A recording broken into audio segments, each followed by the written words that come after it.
Chinese new ইয়ারে gift আদান প্রদান করা চাইনিজদের একটা ট্র্যাডিশন আর কালচার। আমাদের কমিউনিটির কাছ থেকে পাওয়া এই ভালোবাসা। এই প্যাকেটের ভেতরে আছে 2টা কাপলেটস, দরজার 2 সাইডে হ্যাং করা থাকে আর একদম অ্যাভোবে থাকে এইরকম কিছু ক্যারেক্টার লেখা। এটা ফু ক্যারেক্টার, সেন্টারে থাকে খুব ব্লেসিংস আর কিছু ট্রান্সপারেন্ট স্টিকারের মতো।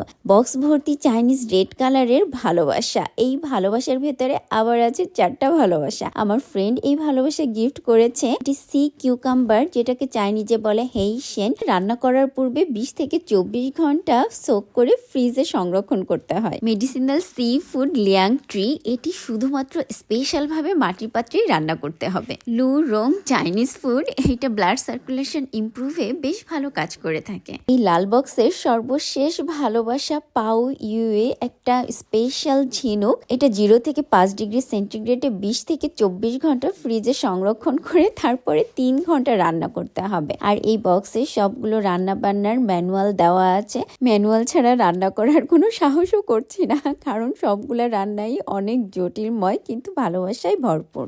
লন্ডন ব্রিজের লম্বা বক্সে লম্বা লম্বা প্যাকেটের ভেতরে আছে এক গুচ্ছ বিস্কুটের ভালোবাসা। সব থেকে ভালো লেগেছে এখানে আমার নামের বিস্কুট সুলতানা রাজিয়া। এটাই যেন এই সব গিফটের মধ্যে সব থেকে স্পেশাল লেগেছে। চায়নাতে মনে হয় আমার নামেও বিস্কুট তৈরি করা হয়। চাইনিজ জোডিয়াক ক্যালেন্ডার অনুসারে এই বছরটি দ্য ইয়ার অফ স্নেক। সবার জন্য জানাই নতুন বছরের শুভেচ্ছা। শেষ।